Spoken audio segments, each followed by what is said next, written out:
Olá pessoal, eu sou o Wallace Armani e dou as boas-vindas a todos vocês ao curso Pedagogia Decolonial e a Arte Educação aqui pela PUC Minas Virtual. Curso esse que começa em abril agora de 2025. Peço ao meu colega e coordenador Haroldo para passar para mim os slides, por favor, Haroldo. Então, nós temos aí esse primeiro semestre de 2025, com essa pós-graduação Lato Sensu da PUC Minas. As aulas são ao vivo, elas ocorrem sincronamente, não fazemos as gravações das aulas e todo o curso será acompanhado pelos professores, cada um em sua própria disciplina, e os alunos poderão ter contato diretamente com os professores. Próximo slide. A gente tem, então, aqui a missão, que é aprimorar as competências humanas e técnicas de profissionais de diversas áreas do conhecimento, visando atender a uma sociedade em constante evolução, uma formação de profissionais que vem desde 1995, um total com cerca, na verdade, de 500 cursos em andamento, e temos aí cerca de 4.700 entrantes por semestre aqui na PUC Minas Virtual, num total de mais de 10 mil alunos. Os nossos diferenciais são, primeiramente, a pluralidade de programas, a excelência do nosso corpo docente, como vocês verão daqui a pouco, a interdisciplinaridade, a tradição do ensino da PUC Minas, que completou agora 60 anos em 2018, ou seja, estamos aí com 67 anos em 2025.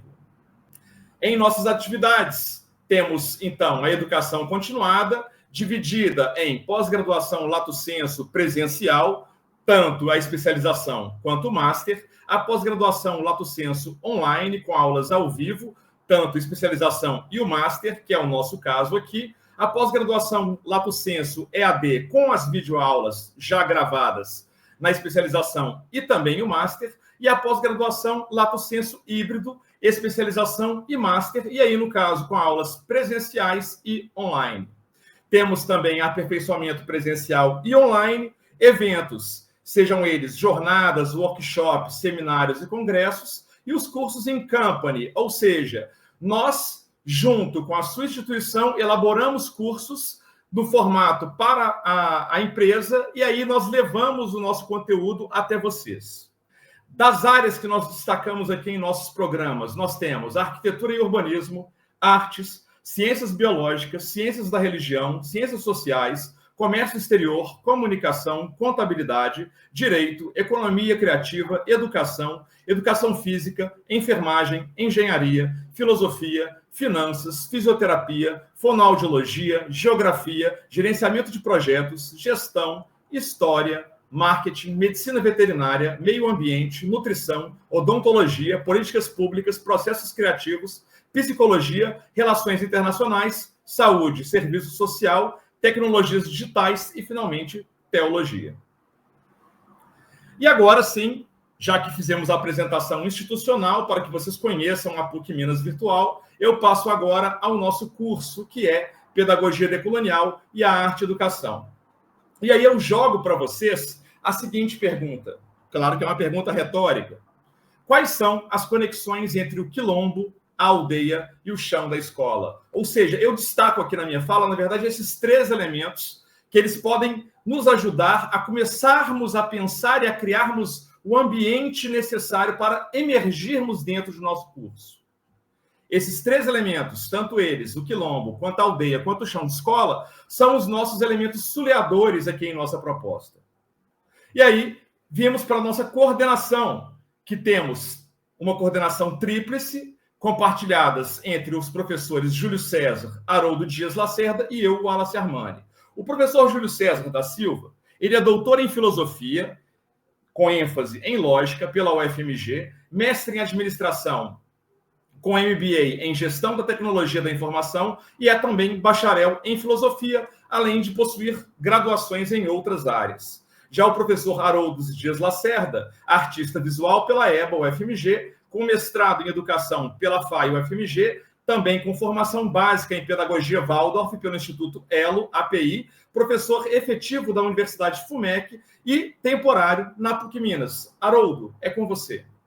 É com alegria que eu me apresento aqui para os interessados nessa pós-graduação, fazendo com que essa proposta de curso em pedagogia decolonial dê conta de demandas que nós detectamos em uma outra pós em que eu e a professora Gilmara estamos trabalhando na PUC Minas, na pós em psicopedagogia. A ideia dessa proposta de pedagogia decolonial é dar conta de demandas contemporâneas, na medida em que a gente constata que a formação em arte na pedagogia é extremamente lacunar no Brasil. Então, eu venho contribuir tanto na coordenação como em duas disciplinas que, no momento oportuno, eu falarei com mais detalhes. Obrigado, Haroldo. Então, aqui, eu sou Wallace Rocha Armani, né, doutorando em Sociologia Política pelo UPERJ, no Rio de Janeiro, mestre também pelo UPERJ, na mesma área, cursei mestrado, né, fiz um ano aí de Linguística Aplicada na Unital, Universidade de Taubaté, e sou proprietário na Wallace Armani Centro de Idiomas e Outros Estudos, a CIOE, aqui em Belo Horizonte. Eu estou aí dividindo a função de coordenação com os professores Júlio César e Haroldo Lacerda, mas especificamente nessa pós-graduação eu não assumo nenhuma disciplina, né? Então, mas eu ajudarei aqui os colegas docentes na condução desse projeto, que é um projeto que, assim como o Haroldo e o Júlio e os demais colegas, temos aí um extremo carinho. Acredito que tem bastante relevância, principalmente dentro da lógica do pensamento no ensino e nas pedagogias, nas várias pedagogias Brasil afora. Tentaremos, com essa pós-graduação, na verdade, atrair o máximo de pessoas que estejam o mais disponíveis possíveis para que a gente possa ter um belíssimo trabalho, principalmente, como vocês poderão ver, de acordo com cada professor e professora desse programa e como que cada disciplina foi carinhosamente pensada.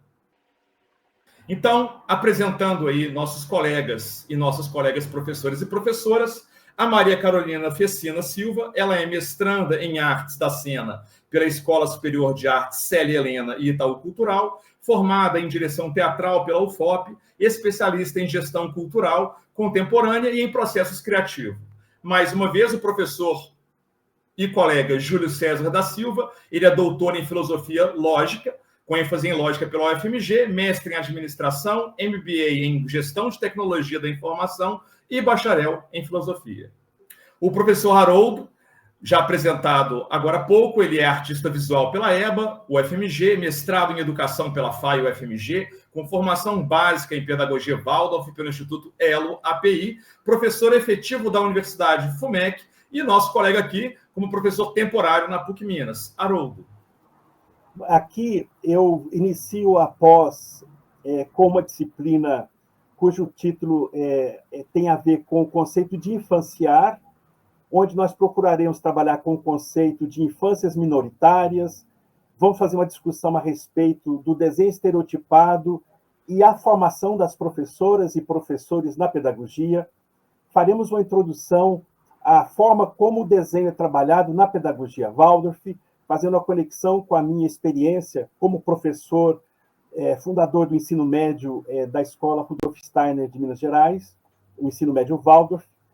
Trabalharemos, então, também nessa introdução ao curso, elementos da arte contemporânea brasileira, indígena e africana, fazendo, então, uma possibilidade de trabalharmos ao longo dessa formação discussões que envolvam o conceito de colonialidade do poder, que tem a ver com vários diálogos que estabeleceremos aqui entre várias disciplinas ofertadas pelos professores aqui presentes.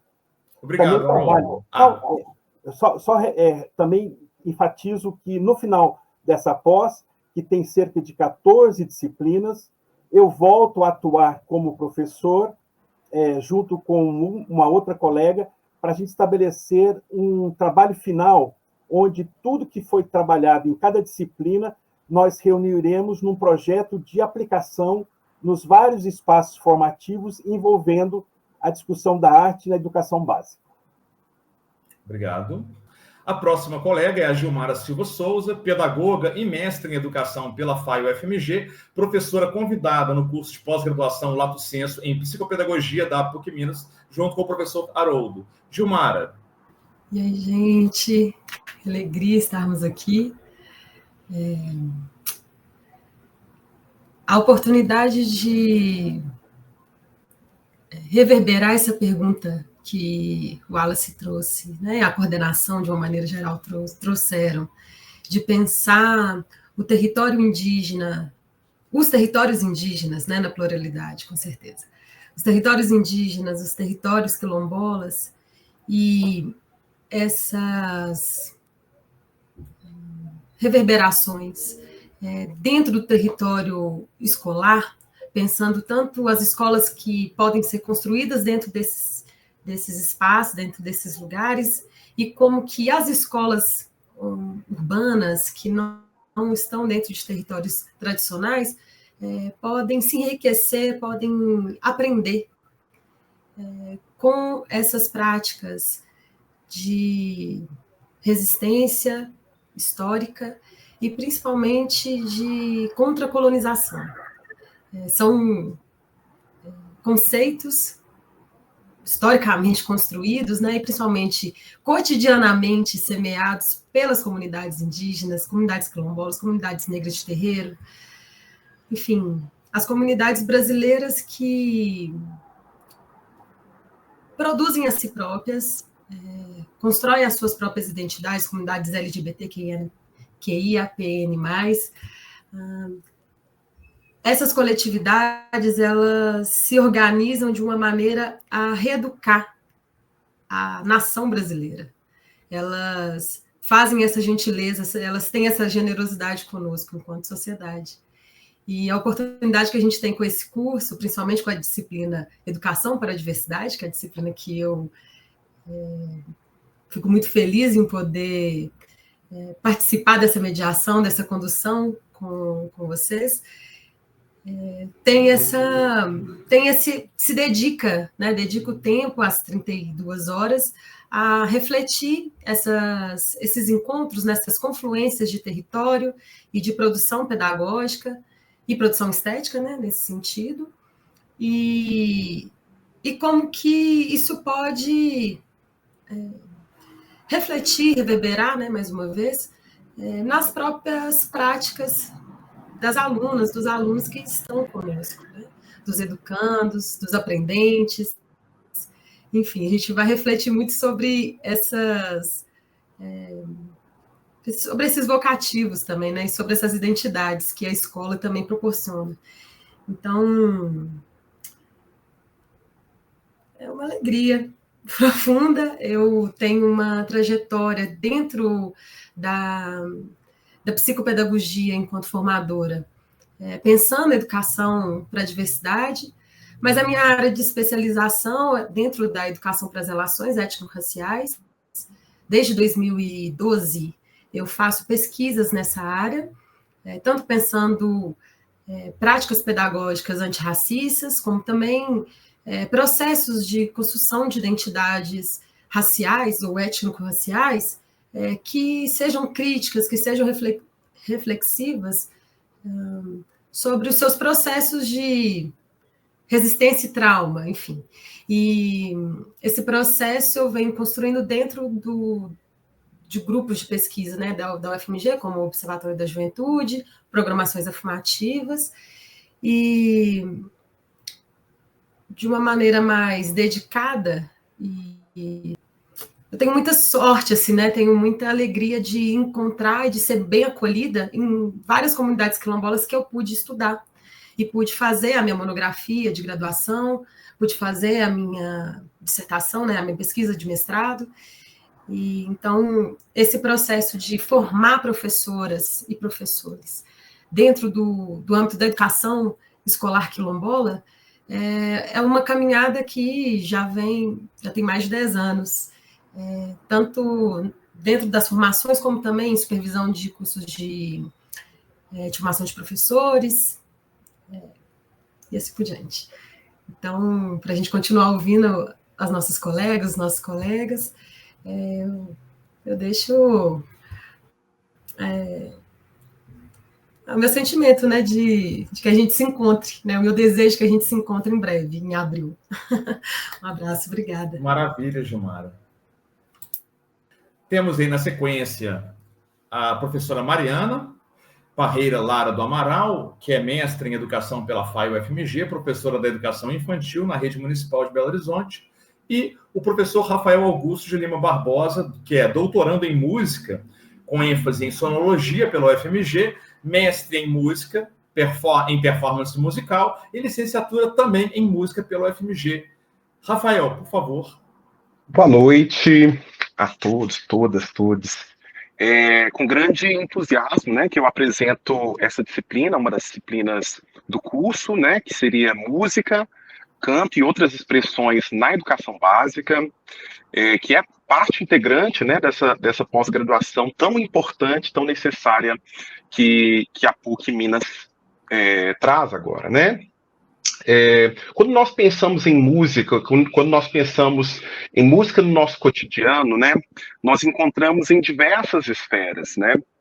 E esse olhar que essa pós-graduação nos traz, que é esse olhar decolonial sobre as artes, ela nos faz refletir também que as manifestações artísticas e a música, né, na qual eu estou falando, elas estão presentes de forma decolonial no nosso dia a dia, né? Então, nas culturas afro-brasileiras, nas culturas africanas, nós podemos perceber essa realidade. Então, a proposta dessa disciplina é utilizar, a partir de cantigas e canções de origem afro-brasileiras, africanas, de comunidades indígenas brasileiras, como ponto de partida para a criação de repertórios musicais voltados à musicalização em contextos educativos contemporâneos, né? Então, como que nós podemos utilizar isso que é nosso, isso que é decolonial e que é, de fato, verdadeiro para as nossas comunidades, para aplicação em sala de aula, para que essa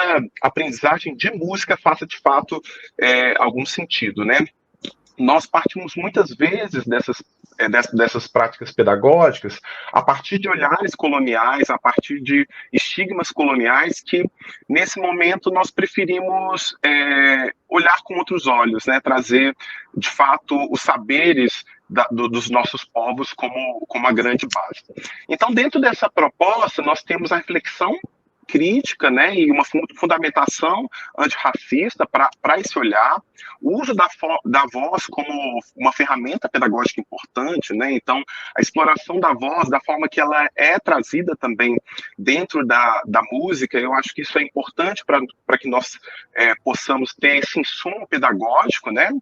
Então, nós partimos também de dinâmicas colaborativas e uma dinâmica muito importante é a roda Banto, que é trazida por Letieres Leite, que é esse olhar circular para a aprendizagem musical, né? Então, é uma das propostas também da disciplina, a construção desse repertório diversificado a partir das canções afro-brasileiras, africanas e indígenas, e práticas de musicalização inclusivas, né? Então, aqui, na realidade, são propostas que quebram um pouco, né, esse paradigma colonial que nós tanto vemos, né, nos ensinos relacionados à música e as diferentes artes, né, as diferentes linguagens artísticas, para trazer um outro olhar, né, um olhar decolonial, de fato.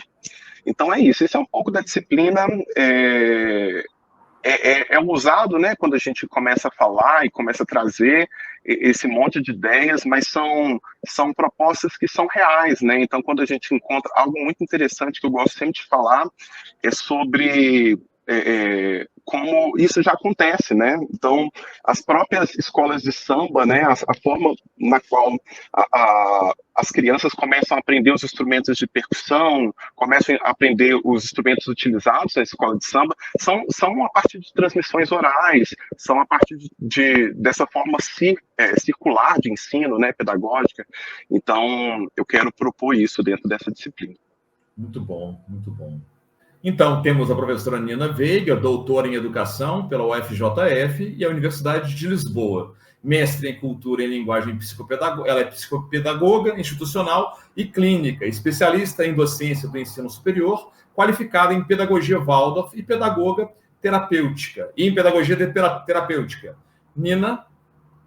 Então, eu tenho esse desafio de trazer os trabalhos manuais na pedagogia Waldorf e dentro de uma pós de pedagogia decolonial. Isso vai me dar a oportunidade de trazer as bases epistemológicas da pedagogia Waldorf como um instrumento para ultrapassar a própria pedagogia Waldorf, no sentido de que é uma pedagogia colonial, ela vê, as artes manuais são uma herança da colonial, então todo esse aparato onde eu estou mergulhada nos trabalhos manuais, no tricô, no crochê, no bordado, tudo isso é uma herança colonial, inclusive a própria pedagogia Waldorf. Então o desafio é como mergulhado nesse universo,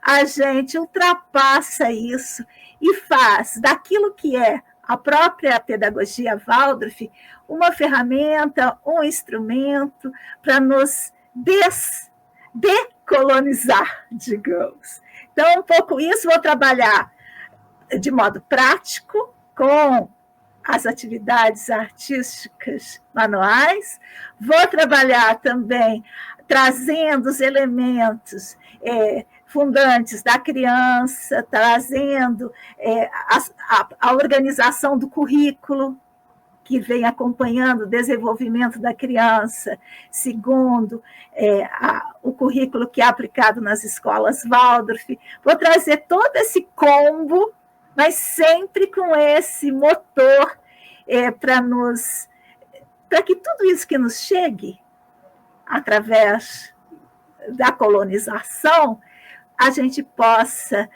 fazer como já nos ensinaram, que é antropofagia. Então, um pouco isso que eu quero, mastigar e fazer disso outra coisa, uma coisa nossa. Muito bem. Excelente, excelente. Temos, então, a Bruna de Carlo Rodrigues de Oliveira Ribeiro, que é professora do Centro Pedagógico da UFMG, doutoranda em Estudos Interdisciplinares do Lazer na UFMG e mestre em Educação pela PUC Minas. Vale lembrar que a Bruna, então, vai fazer um trabalho com dança nessa pós. Muito bom, maravilha. A Mariela Aguiar Vilela, que é professora de Língua Portuguesa e Literatura Brasileira pela UFMG e é doutoranda em Educação pela UNR, que é a Universidade Nacional de Rosário, na Argentina. Seguimos, então, a professora Dea Trancoso, cantora, compositora, atriz e escritora, com 30 anos de atuação, doutora em Educação pela Unicamp e mestre em Estudos Rurais pela UFVJM. Dea, contigo. Então, estou bem feliz de coordenar essa disciplina, de apresentar essa disciplina nessa pós. Primeiro, porque o convite partiu do Haroldo, que é uma pessoa que eu gosto muito, e eu fiquei tranquila, assim, de que eu não vou ter que mexer no meu tema, né? Porque o meu tema talvez soe um pouco polêmico, né? Já que eu vou falar de Exu. Então, essa disciplina chama A Lembrança de Si Mesmo, Corpo, Voz, Presença e Estética em Exu, onde eu apresento Exu como uma epistemologia, como uma pedagogia, como uma outra maneira, um outro modo contracolonial de produzir conhecimento. Então, a gente vai trabalhar a partir de um conceito geral de Exu, de um dos Exus com quem eu me relacionei muitos anos, o Exu Zambarado, cuja tese ele advoga a terra como um território artístico. Então, eu vou colocar ele em ressonância com Ailton Krenak, que diz que para estar num território artístico, a gente tem que ter um corpo artístico. Então, que corpo é esse? Como que a gente pode instaurar o que Ailton chama de corpo taruandé radicalmente vivo? É o conceito do Ailton, do povo Krenak, da voz coletiva que o Ailton né? E, então, esse conceito de Exu, com esse conceito do Ailton, junto com o Foucault, com a parresia, com o cuidado de si, com a espiritualidade política, como que a gente sai de si né? Como que a gente vai além de si mesmo, né? E instaura possibilidades coletivas, né? De coabitação, de coexistência nessa terra que é artística para Exu. Aí, como Exu não acredita numa produção de conhecimento só da cabeça, a gente vai trabalhar uma educação da cabeça, uma educação do coração e educação das mãos. Porque, né, eu não estaria aqui, né, junto com a Nina, se eu não trouxesse alguma coisa para fazer com as mãos, com o corpo, né? Então, a gente vai ter várias experimentações, várias experiências práticas, como se fosse, assim, uma coisa que Exu acredita, que é conceito que não é medicina não presta para nada. Conceito que não pode virar medicina não tem validade. Então, a gente vai trabalhar conceito, mas ele vai ter que virar medicina, ele vai ter que virar filosofia como um modo de vida. Então, essa é a minha disciplina, esse é o meu desafio, assim, de... Não é a primeira vez que eu faço, né? Já tenho um calinho, assim, mas, assim, voltar na escola que me formou na graduação, porque eu sou puqueira, né? Eu me formei na PUC, eu fiz jornalismo na PUC. Então, voltar anos depois, assim, para dar uma disciplina tão disruptiva como essa, numa pós tão maravilhosa como essa, eu acho, assim, muito eloquente. Então, estou muito feliz, assim, com muita vontade que isso realmente aconteça e que essas nossas falas aqui sejam um nosso grande convite a vocês para fazer essa pós acontecer, né? Porque está linda, né? Está maravilhosa. É isso, um grande beijo. Sensacional, Déia, muito bom. E na nossa sequência de professores aqui, o Christoph Silva, doutor em música, na linha de pesquisa em educação musical, com a tese vencedora do prêmio UFMG de teses em 2021. Ele é mestre em música em 2011, também pelo UFMG, e bacharel em violão clássico pelo UFMG em 1998.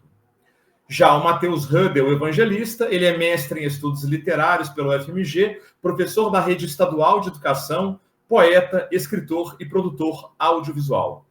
E aí, para fechar o nosso quadro aqui de professores e professoras, a professora Flávia Lamounier Gontijo, que é doutora em educação pela Universidade de Aveiro, em Portugal, tendo esse título reconhecido pela Unesp, é mestra em educação tecnológica pelo Cefet-MG, diploma superior em ciências sociais com menção em construtivismo e educação pela Flaxo, na Argentina, em parceria com o UAM de Madrid.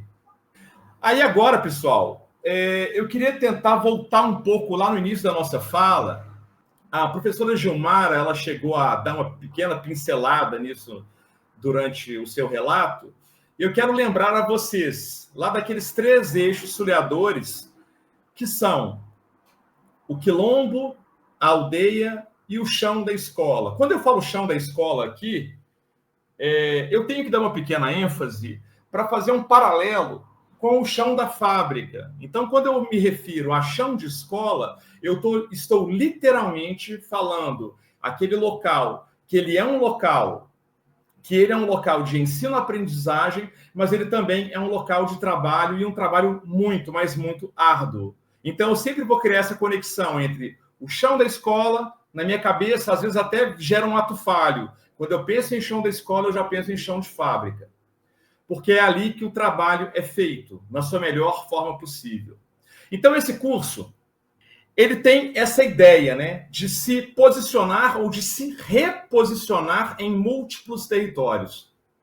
No campo da arte, as teorias filosóficas abordam uma ampla gama de questões. A estética contemporânea explora sua definição, frequentemente questionando se pode ser definida de maneira universal. E aí, vocês vão perceber durante esse programa que cada professor e professora vai, à sua forma, aproveitando até um pouco a fala da professora Déia, questionar essas tais universalidades. Né? O que é universal? E aí vai ficar também como um grande questionamento para todos vocês. Nesse contexto, obras que desafiam as convenções tradicionais continuam a ser produzidas e debatidas. A contemporaneidade impõe desafios complexos à educação, exigindo uma formação contínua e dinâmica que responda às transformações sociais, culturais, políticas e tecnológicas. E vamos lembrar aqui, se eu refiro ao chão da escola e falo do chão da fábrica, todos nós aqui que fazemos parte desse corpo docente e vocês que vão fazer, se tudo der certo, parte desse corpo docente, estamos dentro de uma lógica e de uma dinâmica que se submete ao grande capital. Temos aqui, então, a arte emergindo como uma ferramenta crucial para práticas pedagógicas inovadoras, inclusivas e sensíveis a todas as diversidades. Nós esperamos o quê com essa brincadeira toda? Realizar uma abordagem decolonial e intercultural no campo da arte e educação, em espaços formais e não formais, ou seja, tanto aquele espaço que foi dedicado institucionalmente ao ensino regular e formal, há aqueles espaços outros que eles também devem e podem ser apropriados e emancipados enquanto espaços de ensino-aprendizagem. E, obviamente, espaços aí de libertação, nas suas mais variadas possibilidades. Para discutir e promover práticas pedagógicas inclusivas e sensíveis às diversidades culturais, territoriais e geracionais. Aí aqui eu faço uma pequena provocação, né? Essa tela, no momento em que eu estava junto com meus colegas confeccionando, tecendo esse material, essa apresentação, me veio assim essa tela como uma tela que ela teria elementos que elas, de um primeiro momento, elas já saltam aos olhos, porque a gente pode identificar ali uma pintura célebre que representa aí a Renascença italiana, lá no continente europeu, só que, ao mesmo tempo, aqui, utilizada pelo Denilson Baniouá com a sua própria arte, ou seja, ele vai chamá-la de Mona Lisa Cunhã. Eu acho que isso aqui é muito interessante se nós pensarmos naquele fio que a professora Nina iniciou alguns minutos atrás, quando ela vira e fala do uso, quer dizer, da pedagogia Waldorf enquanto uma ferramenta, e que essa ferramenta ela passa a ser apropriada e ela possa ser instrumentalizada e, ao mesmo tempo, utilizada como ferramenta de emancipação.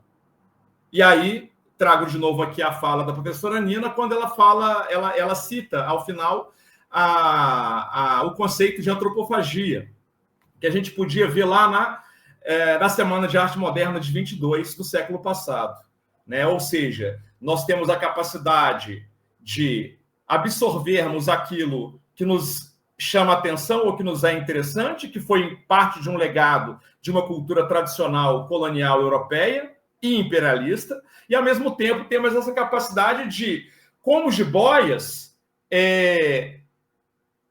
recolher todo esse alimento e, num processo de um ciclo da natureza, regurgitar da melhor forma possível, e, a partir desse material que foi regurgitado, pode-se fazer novas composições e novas criações manuais, novas esculturas. Então, eu deixo essa tela aqui como uma espécie de chamado a entendermos, a entrar mais e mais nesse ambiente dessa pós-graduação.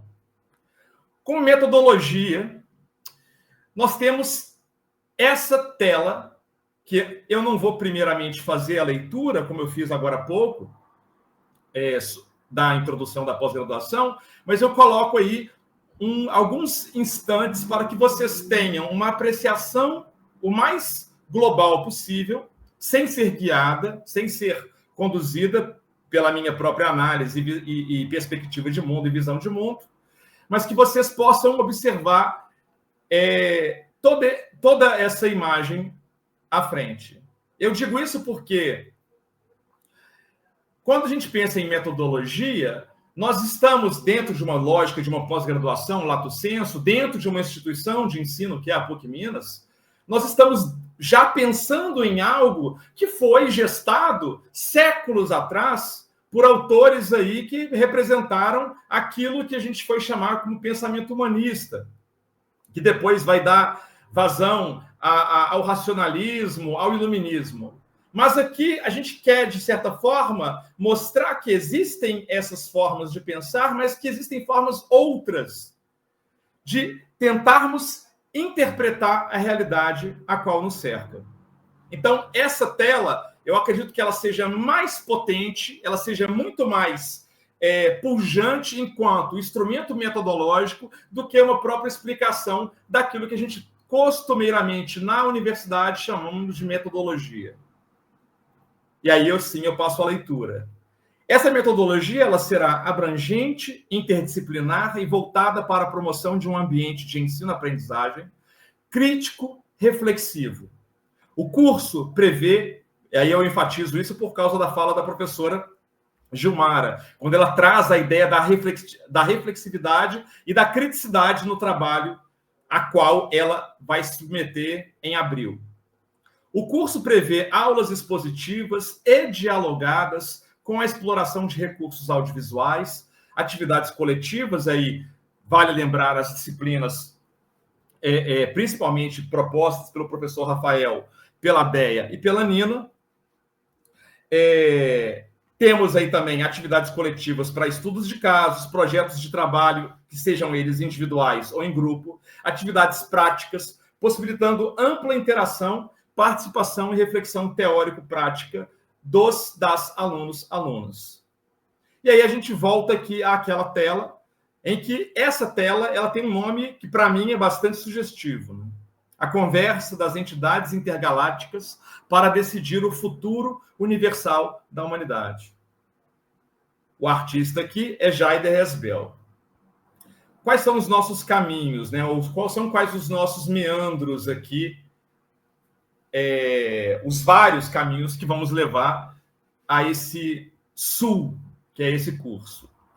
Temos aqui, em primeiro momento, as artes visuais e o conceito de infanciar, por Haroldo Dias Lacerda, a educação para a diversidade, por Gilmara Silva Souza, o teatro como a arte da presença, por Maria Carolina Fecina Silva, a ética na formação docente e as relações dentro da escola, por Júlio César da Silva, as práticas de leitura literária na educação infantil, por Mariana Parreira Lara do Amaral, a música, canto e musicalização, por Rafael Augusto de Lima Barbosa, os trabalhos manuais na pedagogia Waldorf, por Nina Veiga, a dança e o movimento emancipatório, por Bruna de Carlo Rodrigues de Oliveira Ribeiro, a literatura para o ensino-aprendizagem de arte, por Mariela Guiar Vilela, a estética, corpo, voz e presença em Exu, por Déia Trancoso, a canção popular brasileira, ouvir, compreender e cantar, por Christoph Silva, autorando-se propostas metodológicas de ensino para a escrita em ambiente escolar, por Matheus Rodel Evangelista, e documentação pedagógica como estratégia metodológica na educação infantil, por Flávia Lamounier Contígio. Vocês podem perceber, pessoal, que eu não coloco uma outra palavra senão o nome daquela disciplina, o nome daquele curso e por. Como se cada uma dessas pessoas, cada um desses sujeitos que estão, de certa forma, responsáveis por desenvolver esses trabalhos magníficos que a gente tem aqui à nossa frente, eles também estão em diálogo com aquelas telas que a gente viu agora há pouco, que foram as duas telas que foram mostradas. Ou seja, aquelas telas também são por aqueles artistas indígenas que mostraram um pouco do trabalho deles para a gente. Temos aí a parte um pouco burocrática, né, que são os critérios para a obtenção do título, que são uma avaliação processual com aproveitamento mínimo de 70% em cada disciplina, não tem como a gente escapar disso. Serão também observadas a frequência e a participação nas aulas online. Lembrando, são aulas que não são gravadas, elas são aulas síncronas. A titulação concedida é exatamente a de especialista em pedagogia decolonial e a arte e educação. E aí, eu volto à pergunta original, aquela pergunta matriz, geradora, que eu acho que ela vai ajudar a gente a permear parte desses caminhos aí traçados por todo esse programa. que são: quais são as conexões entre o quilombo, a aldeia e o chão da escola? E essa reflexão que eu quero convidar a todos vocês, a todas e a todos vocês, para participarem e serem muito, como eu posso dizer, muito enfaticamente bem-vindos, bem-vindas e bem-vindes ao nosso programa. Temos aí, então, 3 imagens que elas fazem uma relação proposital, tá, gente? Com a pergunta em relação ao quilombo, a aldeia e, eu ia falar chão de fábrica, mas o chão de escola, nessa arte africana tradicional, que está lá num portal que eu convido a todos vocês a adentrarem e conhecerem, que é esse portal Hispanoarte, que é um portal em Cuba, que faz um trabalho de divulgação artística sensacional. E essas 3 imagens, né? Eu não conseguiria, na verdade, pensar esse curso que não fosse nessas perspectivas, ou seja, pensarmos esses olhares que a gente pode ter a partir dessa imagem, termos essas representações que podem ser as representações tríplice da aldeia, né, primeiramente do quilombo, em segundo ponto da aldeia, em terceiro ponto do chão da escola, e essa é, na verdade, a nossa perspectiva. É isso que a gente quer, na verdade. Ou quê? Trazer uma série de olhares, uma pluralidade de olhares, para que a gente possa, ao processo final, teremos, então, uma titulação ali de especialista em pedagogia decolonial e arte e educação.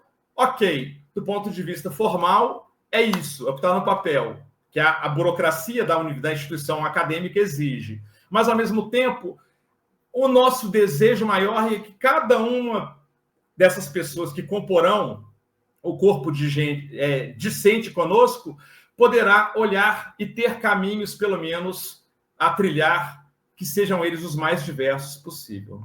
E, com isso, eu agradeço a vocês e me despeço agora com uma série de obrigados nas mais variadas línguas, tanto línguas indígenas brasileiras, quanto línguas indígenas dos nossos vizinhos, povos ameríndios, sejam eles maias, incas e outros, aimaras e outros, e, ao mesmo tempo, nossos povos vizinhos e irmãos também do continente africano ou a partir do continente africano. Aqui, não vou falar quais são esses idiomas que estão aqui. Fica aí um tempo para vocês poderem tirar um print da tela e depois procurarem. A dica é, todos eles estão no Google Tradutor, que a partir de 2024 passou a ter mais de 200 idiomas. Inclusive, todos esses que estão aí, dizendo basicamente a mesma coisa. Obrigado. Só um detalhe, eu mantive o masculino no singular aqui porque eu não conseguia fazer a variação dos outros idiomas, sendo que alguns idiomas não têm a mesma lógica de gêneros da língua portuguesa. Então, para não gerar nenhuma confusão e não termos problemas maiores, eu coloquei de forma bastante genérica o obrigado. Eu gostaria de fazer um complemento, e talvez a Gilmara, como minha colega na pós em psicopedagogia, possa deixar claro, bem explícito, um aspecto que o Wallace, como nosso coordenador, que fez essa belíssima apresentação, talvez possa ter deixado uma dúvida. O nosso curso se propõe a ser online, vai ser ofertado às segundas e quartas-feiras, das 19 às 22h30, de tal modo que uma disciplina com essa carga básica que nós estamos oferecendo de 24, 28 horas aula, tem uma duração de 1 mês. Então, cada disciplina vai ocupar o corpo discente durante 1 mês e meio, de tal modo que em 1 ano e alguns meses, até 1 ano e meio, a gente tem essa pós concluída. A carga horária é de 432 horas, e com relação à gravação, Wallace, a Gilmara me ajude a ver se isso é o correto. A pós Lato Sensu da PUC, sendo online, oferece a oportunidade da participação síncrona, ao vivo, ali, pelo sistema Teams, pela plataforma Teams, Mas aqueles que não podem assistir a aula síncrona, nós deixamos a aula gravada durante um período. Então, a aula será gravada pelo Teams, pela plataforma Teams, para aquelas pessoas que não puderam assistir a segunda e a quarta, em que ela vai acontecer numa interação extremamente intensa que nós fazemos entre professora, professor e a turma. Você confirma, Gilmara, que é assim que funciona? Sim, sim, sim. Ele, no último ano, houve uma alteração, né, de organização e tem um prazo máximo de visualização dessa aula gravada. Atualmente, é até 30 dias. Então, assim, não chega até o final do curso. Então, essa lógica de estar online na hora que a aula está acontecendo é um fundamento importante, assim, para estar fazendo o curso, porque, claro, né, evidentemente, uma situação pode acontecer um inconveniente, né, assim, uma fatalidade pode acontecer, mas a organização da disciplina, sendo síncrona, não vai impactar na frequência, no sentido das notas. A gente não vai cobrar uma presença como se isso fosse penalizar a estudante, ou estudante, mas faz uma diferença na apreciação da própria disciplina e do próprio curso. Né, a instituição não vai penalizar o aluno pela falta em alguns momentos. Não tem essa indisposição, né? Mas e tem essa facilidade de assistir durante apenas um mês. Depois de um mês, nem a professora, nem a coordenação não consegue mais ter acesso às aulas gravadas. Excelente, excelente. Então, a ênfase do Wallace enquanto coordenador é exatamente fortalecer a ideia de que a qualidade dessa pós tem a ver com a presença e participação. Não obrigatória, mas que a gente indica como uma forma de construir conhecimento no diálogo, na dialogia, na troca bem freiriana entre o corpo docente e o corpo discente. Obrigado, Gilmara, pela sua colaboração. Muito bom.